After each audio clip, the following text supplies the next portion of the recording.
Starting. Woo!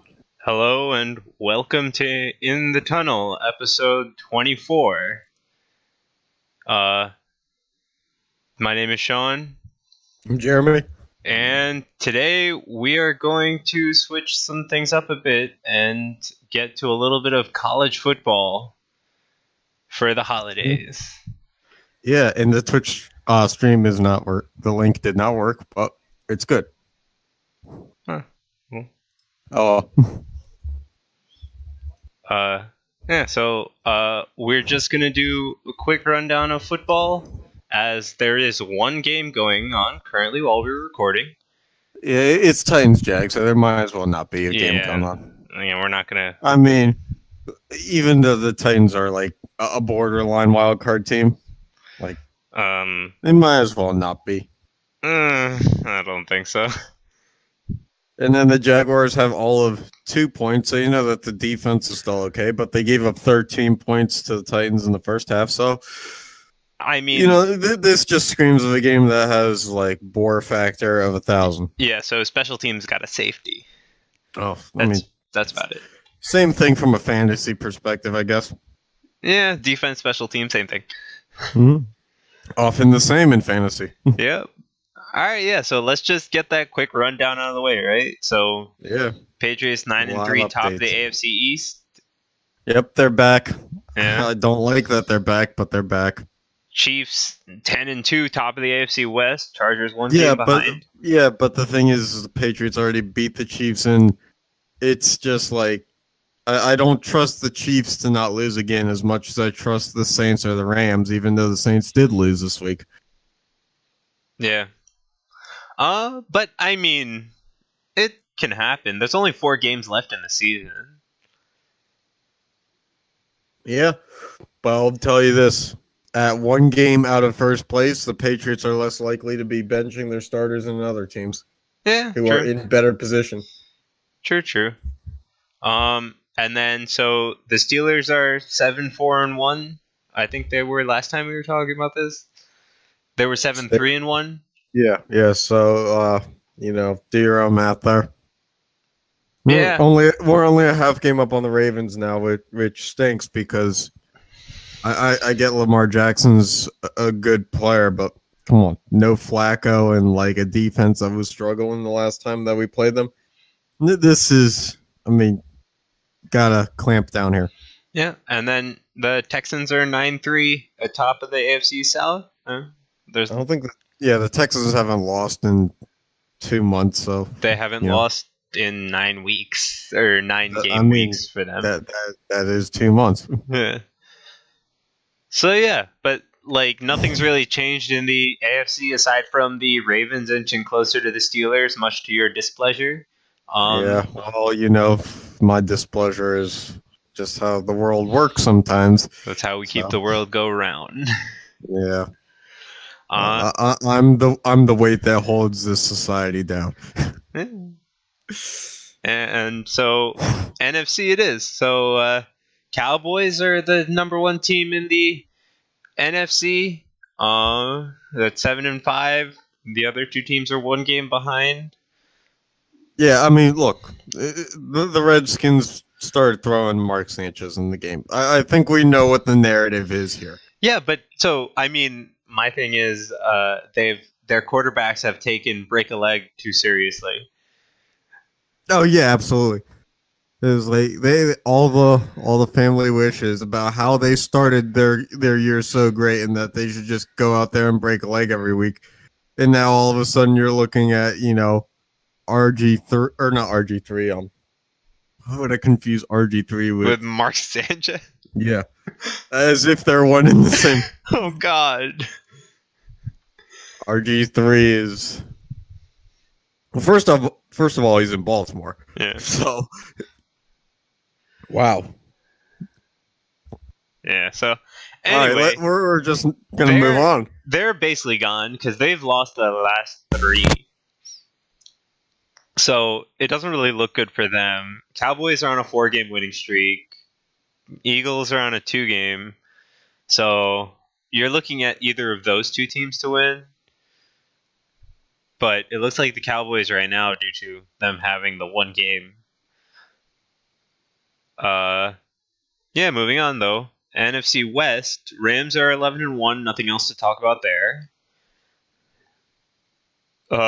North, the Bears are 8-4. They've pretty much pulled away from the rest of the division. And NFC South, Saints are 10-2. They just lost their last game, as you heard Jeremy say like 5 minutes ago. Again, nothing really much to talk about that team specifically. Anything else you want to say?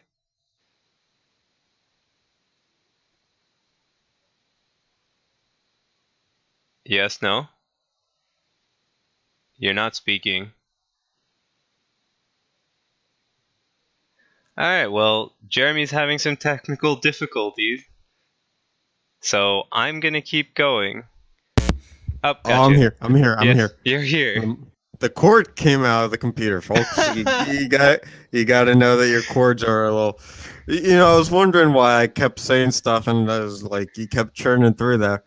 Yeah. So NFC North or NFC West. How about those Seahawks made it into the wild card? Huh? Mm-hmm. Yeah, right now they're in the wild card.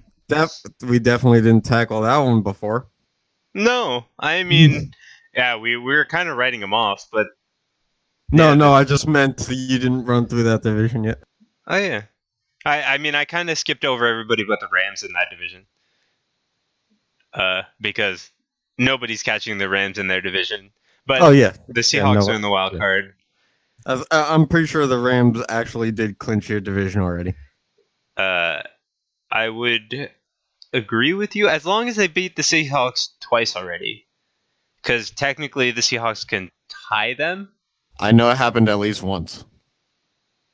Well, there you go. Nah. Technically, the Seahawks too can much tie math.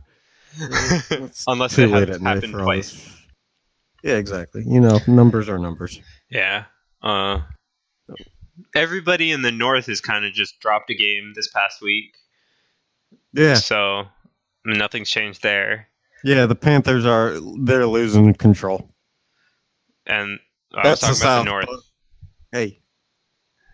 Are we going through this quickly or not? Yeah. Work with me here. Yeah.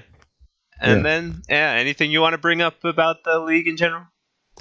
This is, big, not really NFL news, but what was it? Phil Mickelson beat Tiger Woods. So, that was like, yeah. Hey, look, this is the first time we've ever covered golf. So yeah, and they had to play 23 holes or something. In one sentence, we covered golf. Yeah, but they had to play like 22 or 23 holes because they kept just giving each other the freaking shot. I watched the entire. It's a gentleman's game.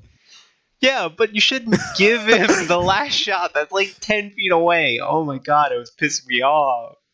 It's a gentleman's game. Oh my god. All right. Anyway, yeah. So let's get on to college football. We just want to talk about what teams we think should have made it instead of like your Notre Dame / Oklahoma.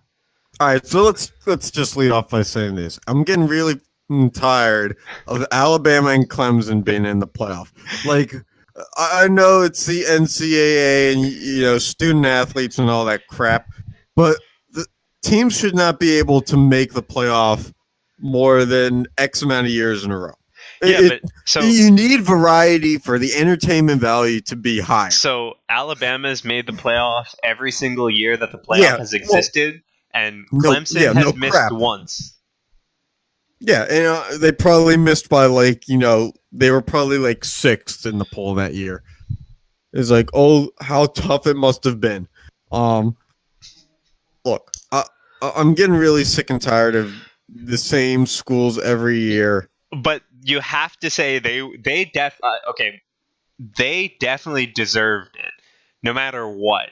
Their teams were the 2 of the top 4 teams, in my opinion. But like, I understand that you're sad, you're tired of them playing there, but that's not going to change anything because the team played like they deserved it. Look, but yeah, I get they deserve it, but it also comes down to recruiting. And the bottom line is, it kind of has turned into an amateur level of Cavs Warriors of the past few years in a sense, because it's like these high star recruits are only going to go to a place where they can make the playoff, and when the same teams make the playoff every year, there's no other teams that's going to come in and you know take those spots away. So it's going to be the same old until some scandal comes out, and or like Nick Saban steps down from Alabama, and only at that point, like 28 years from now, is anything going to change. All right. I mean, Nick Saban's like Bill Belichick, to be honest with you. He probably will end up going that route. Yeah. All right, but okay, so my question to you is though, what does your top 4 look like this, or does it look different? I guess. I mean, Oklahoma probably doesn't make it for me, just because if you've watched any Oklahoma football games this year, and I only watched one against West Virginia, and I get that West Virginia's got a really good quarterback in Will Greer. But that being said, holy crap, Oklahoma's defense cannot stop anyone. They literally give up like 50 points a game. So who would you put instead of Oklahoma? I mean, I would have loved to see what UCF did, but the fact of the matter is their starting quarterback gets hurt, which I'm sure, while that shouldn't affect the standings.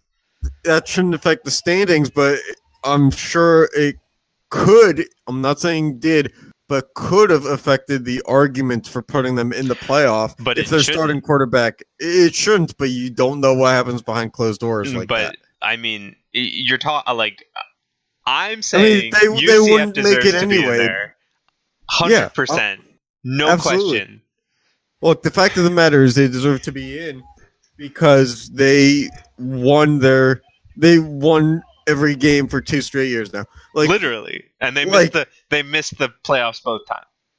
Well, but yeah, and the thing is like, okay, fine. If you're going to pass over them last year, so be it. But they played a harder strength of schedule this year and still got passed over. And they dominated. Last year there were more teams left undefeated, right? More likely than not, yeah. Yeah, there were, because this year they were one of the only, like, I think it's them and the 3 of the undefeated teams made it, and then UCF is out. I think those are the only 4 of the top level Division 1 teams, right? Yeah, I think so. So, why aren't they in there? It's crazy, man. Yeah, I mean, it all comes down to conferences. Power 5 conferences just, get more out of it. I don't really understand why. I mean, a perfect team is a perfect team, in my opinion. Yeah, and I mean, they've gone undefeated twice in a row. At least give them the chance to show for it. Yeah, that's one of the is where the BCS Bowls had the advantage. Was the BCS Bowls they didn't give a lot of those perfect teams that like from small conferences a chance, but they threw at least one bone per year to I think like a Northern Illinois or way back when to Hawaii. They gave those guys a chance to fight with the big dogs, and the fact of the matter is now you've put a system in place where it's like, oh great, a playoff, but it's like there's no underdog that you want to root for. Exactly. There's no like literally, because they all have to be conference championship caliber teams, if nothing else. And most of them conference top 5 champions, conferences, not any of the. So right then and there, they're not an underdog in their own conference. They're not an underdog in college football. They're not an underdog amongst each other. At least not that much from a gambling perspective, because it's like from what these teams can do offensively, they can all do the same thing potentially. Defensively, it's like, yeah, Oklahoma stinks compared to the other 3, Notre Dame, Clemson, and Alabama. But it's like, so what? They put up enough points where it doesn't matter. Right. So, I mean, look, Michigan and Ohio State both lost bad games. They weren't going to make it anyway. I'm a firm believer that you can't lose to Purdue on a down while Purdue is still quote unquote rebuilding and make the playoff. You just no. Right. Georgia, I think Georgia, that they lost Georgia. twice, they're out. If they won their last game, you can make the argument. But they Well, lost it, no, they're out. they would have if they won their last game, they would have been in because it was against Alabama. Right. And they had them, but they started doing stupid things in the fourth quarter. Right. But again, they lost, so not they don't deserve it. Yeah. A team like Washington doesn't make it mostly because I think 2 years ago we kind of saw Washington not really fit and not do well in the playoff when they made it. And I don't think that while 10-1, their team was not as it is or was 2 years ago. So they just Wasn't Washington 10-3? sorry, my screenshot's a little, oh yeah, never mind. I thought they were 10-1 based off of our screenshot. My bad. My thing is, right, the only other two teams that I would ever consider allowing in the playoffs were UCF and Georgia, but Georgia lost their right on losing the last game. So my opinion is UCF was the team that probably should have made it over Oklahoma. Yeah. Just put all four undefeated teams in, and nobody will have a problem. Yep. Makes sense to me. But the thing is the Big 12 as a conference, as a league, gives up so much in terms of defense. I don't understand how you can have a qualifier for the playoff come from a league and a conference and a team that just is not as well rounded as the other three. Like I hate to beat on this drum even more, but right, this is supposed to be a competition of the best, not the best 3 in one team that like is good in one facet. Yeah. And that's another reason why UCF belongs, because UCF, statistically speaking, is better. Statistically speaking, they're better. The only argument you can make against them is they're not from a big top 5 conference, which that's not on the players. The players played their heart out and won 12 Well, it's not on the school either, because the school makes their schedule 4 years in advance. That's right. Every college, so it's like, look, I mean, UCF played Pitt this year. They played big schools in Power 5 programs, and they still dominated.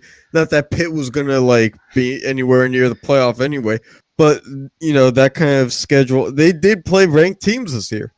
Yeah. Yeah. So I mean, I do think, my list would have had them in and Oklahoma out. So let's run a hypothetical here. If it was a 16 playoff, you think that UCF still gets snubbed? Because I think that the NCAA still snubs them either way. Yeah. Yeah. So it's like, how much does it take before the NCAA actually does something right? At that point, I think you would have Georgia in there, and the NCAA would snub UCF, okay? Well, yeah, Georgia would be number 5, but it's like, who's number 6? Ohio State. I mean... Probably, to be honest with you. I think you could have made the argument for Ohio State over Oklahoma also, but I think the better... no. I think you could have. I'm just saying... Yeah, you could have, but I think that UCF deserves it over Oklahoma, and not, I don't want to have that Ohio State over Oklahoma talk, because I think they're the same, kind of. You could throw one in and leave the other out. It's kind of like that, but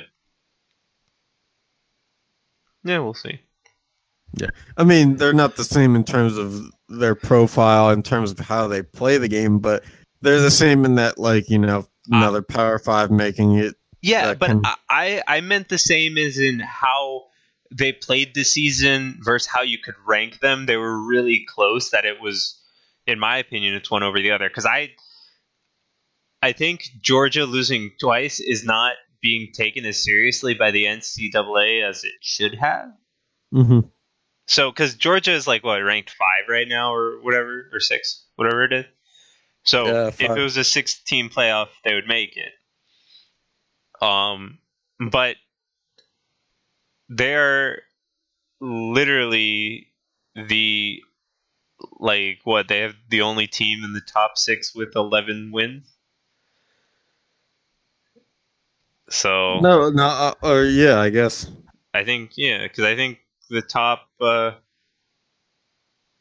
UCF and then Michigan's the only the closest one to them that has 10 wins, but they also have 2 losses. So they So just played the one only less other game. thing I'm going to say about Georgia is I understand that the second loss counts for more, but at the same time they play the 13th game because of the SEC championship game adding to it. Whereas some other teams have only a 12 game schedule. There are a So couple teams that have 11 too, aren't there? yeah, exactly. So it's that margin of error that you have with more games played is more risk and more chance of losing. Right. So unfortunately, you'd love to be in your conference championship game, but 11-1 probably would have gotten them in. Mm-hmm. Yep, I agree. But it's not like they could just forego that SEC championship game. So Yep. All right. Yeah, that's you want to touch on college football anymore? Or? no, I think I've exhausted my frustration with UCF being left out pretty well. I didn't even know I was that passionate about UCF getting in, but whew, All right. yeah, So, that was let's something. get to hockey. Yeah. So I'm gonna start off by saying that I got really excited because who's the Pedersen that's good? Elias Pedersen or something? Yeah, Vancouver. Yeah. So the Penguins made a trade earlier this week. They traded their forward Daniel Sprong to the Ducks for Marcus Pedersen. Yeah, And I not saw the the same name person. Peder. Yeah, I saw the name and I got excited and I was like, "This is Sean was talking about. This guy's really good." And then I was like, "Oh, defenseman." I was like, "Yes, so it's probably not the same Also, guy." Vancouver Anaheim. Canucks. Yeah, yeah. I mean, we've been known to trade with them before, but Yeah. we traded with Anaheim too. Yeah. So I don't know. I feel like the league hasn't really changed much in the past week. Nope. I mean, really, was it? The Flyers were last place in the Metro last time we did a show, but right? they were tied with the Devils. Well, I mean, Now the it's Devils are last changed place. by 1 point. Making strides here, Sean. We're making strides. Hey, 9-12-5 ain't bad. That's terrible. Yeah, but it's early. Yeah, but still, top Well, you division guys now. have lost Now 6 games in a row. Yeah, literally. Not a good look. Also, Not a good look. now there are 10 points separating the top and bottom of the Metro. Last week there was 7. Well, it's all good because now the Penguins are 12-10-5. Making power moves, and also we might be shopping Phil Kessel. Mm-hmm. And you guys picked up John Sebastian Day back, or D. Yeah. But he's going down to the minors because I don't think anybody else can claim to. Because everybody in the NHL gets their best players off of waivers. What I mean, I'm just bringing that up because he was on. I mean, he never made the fucking NHL team when he was there. So Yeah, what's one more guy in the minors? I mean, he made the Devils. For what it's worth. No, he deserved to make the Penguins team, but he for some reason GM JR and the management team in the big league just doesn't give the prospects a lot of chances. Yeah. The other big news was Nylander. Tell me about it. Yeah, Nylander. He's signed playing for his first game 6.9 annually. As we were speaking, the game actually ended while we were recording. Woo! Did he win? No, the Leafs lost in overtime. I don't know if he got a point though. I didn't check. Time to question that contract. Was it a good move? Yeah, I mean, I think. I mean, they're 0-1 with him. You can't possibly say that he's a team player. They're 0-1 with him. Not a team player. Can't even get you the 0-1-1 or 0-1-0. So you want him to get you 0 points instead of 1? I'd prefer if you got the 1, but he did get the 0. Yeah. Not a team player. I don't like him. Yeah, he was on Matthews' Put him line. on the I heard trading block. at the start of the game. He was on Matthews' line. Mixing up the team chemistry. Not a good look. Not a good look. Oh boy. He's like hockey's Le'Veon Bell. Oh boy. No, Come on, that's going too far. Whoa. There is no such thing as going too far when we're talking hockey. Comparing Nylander to Le'Veon Bell? At least Nylander signed a contract. Whoa. Hey. Bell found a loophole, and who's to hold that against him? Oh, hold on. I will. Yeah. I'll hold that against him every day of the week. Yeah. That son of a B. All right. Anyway, moving on. Not salty. Moving on. West has Nashville up. Nashville. I don't think anybody's changed. Nashville and Colorado on the top in the Central. Actually, no. I think Minnesota moved down since last time we talked, right? Minnesota was not number 2. Colorado was number 2. No, but Minnesota's 5. I think there were 3 or 4. Yeah. I'm just saying that Colorado's and Nashville are in their same spots. Right. Must be nice to be near 40 points. Yeah. Just the Metro wild. as a whole does not know that. Okay. Yeah. Yeah, absolutely. Maybe we're like sleepers this year. We just wake up in the second half. Every team in the Metro. Every single Penguin season anyway. Well, the ones that we win the cup, yeah. Yeah, you guys go like... But that involves waking up at some point. Yeah, but you guys go like 500 until the All-Star break, and then you pick it up. So... I think it starts closer to like middle end of December, but yeah. It's a slow pickup, and then it catches fire around the All-Star break, and then we keep going. Yeah. Anyway, yeah, so the other team, the other divisions have teams close to 40 points, with the Lightning and Toronto already being at said 40 points. Both of those teams are just dominating. Aside from the Leafs don't know how to win, or they don't like know how to lose in overtime until today. Yeah, because they had, Nylander. they had 0 overtime losses until today. Hey, you can't spell Nylander without an L. That's just fact. I mean, they're like, you can't spell Kessel without an L, or Malkin. Okay. I mean, look, we've done our fair share of losing up till now. Like that's just truth. I mean, yeah, we've lost 5 games in overtime. What's one more at this point? True. Anyway, like the Kings are still at the bottom of the division, or at the bottom of the league. Kings don't stay on top forever, man. And they're playing the Devils today at 10:30. Late night game. Yeah, for the East Coasters. Yeah, yep. I mean, yeah, nothing else has really changed in the standings, but something amazing happened. The Canucks have dropped over the past couple of weeks. They were higher in the standings earlier in the season. Yeah, but again, they're rebuilding. Like nothing counts this year.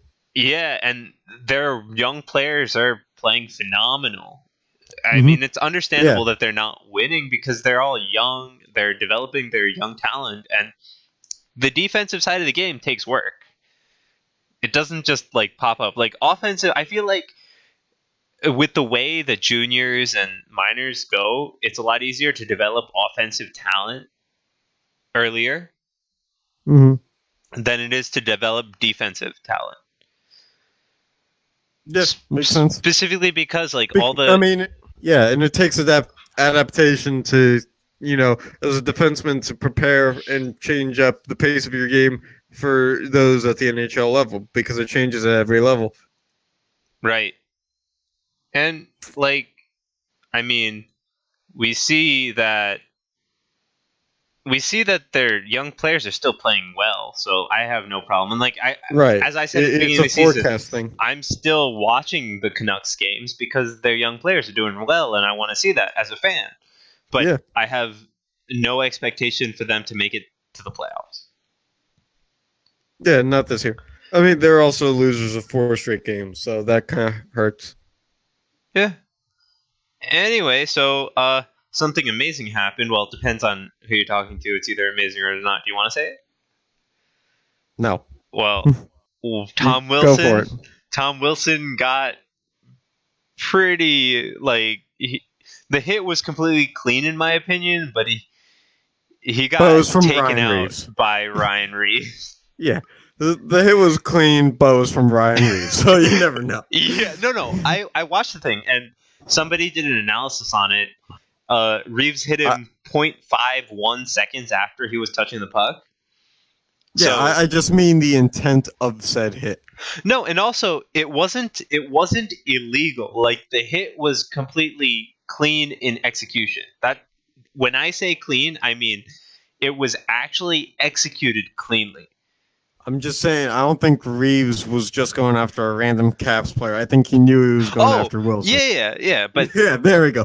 Now we're in agreement. But I'm saying that the execution of said hit was clean, even though at first glance, with Wilson's helmet popping off, it didn't look good. Yeah, they just bumped shoulders. Yeah, and Wilson just keeps his helmet way too loose. Yeah, friends do it all the time.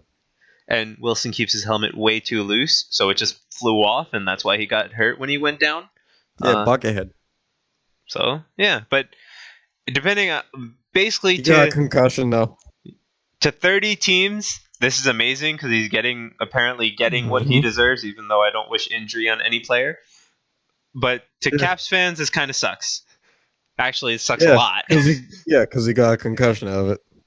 Yeah, and so he's going to be missing more games. So because he already missed was it 19 or 18 from the suspension? Somewhere under 20. Yeah, I think it was 18 or so. Yeah.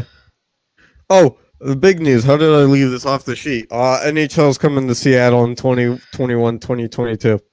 Yeah, so, I mean, teams are going to have to start to prepare. Vegas will be exempt from the expansion draft because they'll be too new.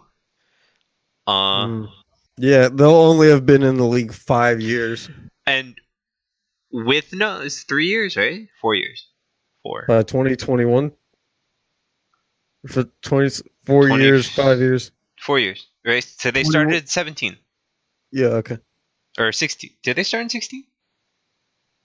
I mean, it depends if we're establishing them in the sense that the season started in 16. established Seattle. Oh, yeah. But anyway, so they're going to move Arizona to the Central, which I think is the dumbest thing ever. I mean, who cares? It's Arizona. But the thing is, I don't want Wednesday night rivalry to be Nashville versus Arizona. It won't be. At this point, I feel like they planned it a little bit better than that. But we're talking about NBC here. I mean, Wednesday night rivalry is never Penguins Islanders. It's been some weird things in the past 2 years. Hey, Sean, tell me the Wednesday night rivalry game that was Penguins Devils. It hasn't happened. Oh, they're a little selective. But it used to be like actual rivalries, like Detroit, Chicago. It's kind of hard to make every Wednesday a winner. But I mean, look at Thursday night football. It's kind of hard for every game to live up to the hype at the beginning of the season. Yeah. But I mean, it's also like what I only think it's a bad idea because you're forcing Nashville to fly to Arizona multiple times. Okay. And you're forcing Arizona to then fly to Nashville the same amount of time. Okay. That's a problem. That's way too much travel. If you say so. Come on. You couldn't have moved a team any bit closer. Look, man, I'm not going to sit here and say that I feel bad for the Coyotes players for bringing in hundreds of thousands of dollars to play hockey, considering the fact that their fan base is pretty non-existent up until they're good again. Other argument, they've actually had a growing fan base for the past like 5 years. And that's fine, but they don't have a product to show for it. But they're also apparently they're filling their stadium about 80% average for the average of the season. Okay, but look, man, until they are a product that is worth disputing, the fact of the matter is the best way to promote their brand as a team is to be on a Wednesday night rivalry game with an opponent that is that formidable until they work their way into a spot where they are also that. Yeah, but like I think they could have done that in the Pacific. Like it was great seeing like the Arizona and Vegas games last season cuz there were so many fans of both in both places. And that's because like there was no team close to Vegas, right? So they had a lot of Arizona fans in Vegas. So you could have built on that. That's another rivalry in a sense. Instead of just taking Arizona and moving, you might as well move Arizona to Houston at this point to keep them in the Central. Oh, we'll see how it goes.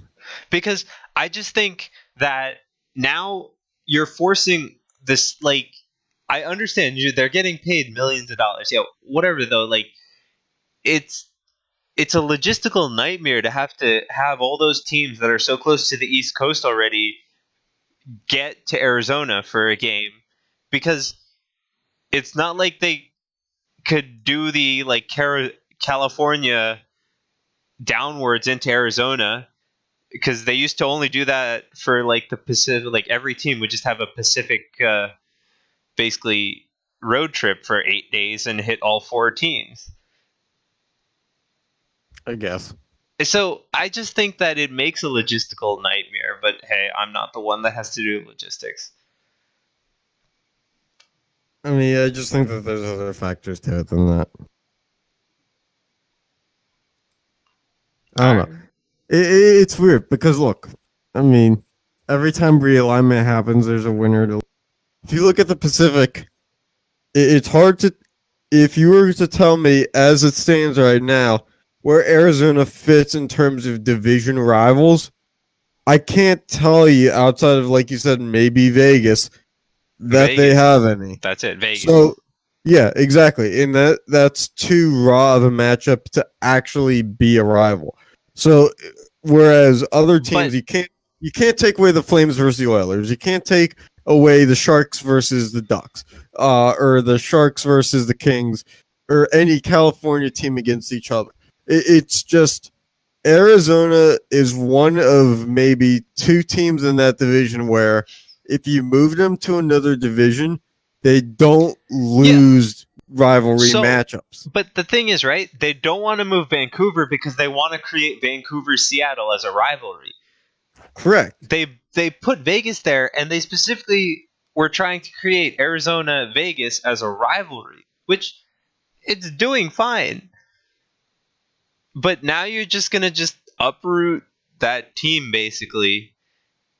And they're on an upward trajectory as far as viewership goes, and that's basically what matters. Well, let me pitch you this one idea. Coyotes versus Stars rivalry. You just might as well move the damn team to Houston. Well, hey, basketball, Spurs versus Suns, big-time rivalry. Something about Arizona and Texas teams going at each other. But isn't San Antonio also on the western side of Texas? Dallas doesn't is on the matter. eastern. It doesn't matter. Texas and Arizona are rivals in a lot of sports. I don't know about that. I mean, again, I have problems with it, but I can't bring up a better solution because that's whoever, like, they had to have been talking about this for a while. Hey man, I'll never understand why the Grizzlies are in the Western Conference of the NBA, but there's just some battles that we're not going to win. Yeah. Like, is Tennessee not on the eastern side of the country? Yeah, but look, we have Nashville in the Western Conference. Nashville's in Tennessee. And again, that one will stump me every time. Yeah, so we'll Every see. time. But yeah, like I mean, it, I think it's unfortunate for Arizona and for the Central teams because it just makes travel a logistical nightmare. But we'll see how it works. I'm glad that there's actually going to be an even number of teams in the NHL again, and it will be half the teams make the playoffs and half the teams don't. Mm-hmm. So I can't wait for that. Yeah, it'll hopefully make things more exciting. Yeah. All right. Anything you wanna bring up? No, I don't think so. I mean, look, it just it's one of those things where the NHL's hands are kind of tied because someone has to move it. Someone Yeah. has to move divisions, and unfortunately, they've probably run analytics that we haven't seen that indicate that this was a move that is more feasible to be done than other options. Yeah. I don't disagree. I just think it's disappointing. Yeah. Oh, absolutely. And it's one of those things where at like I said, someone has to lose it. Yeah. And I don't mean lose their spot. I just mean like, in terms of someone doesn't get the better end of the stick. Yep. Especially because if you look at their division right now, it's pretty close for a lot of the teams. Aside from. You know, aside from like the bottom two or three, Yeah. it's a highly competitive division, and And they've been when playing pretty well. and when Seattle is introduced to the league, unless they become like Vegas did last year, there's going to be a gap somewhere. So Yeah. it's one of those things where if the Coyotes are really good in 4 years, it's a move that we're going to look at and say, well, what could have been, but it's a calculated risk. Yeah. But Right. that's all I got on that front. Yeah. That's all I have. So. Shout out Vigilantes, ball hockey second place. We almost had him. We're gonna get him next season.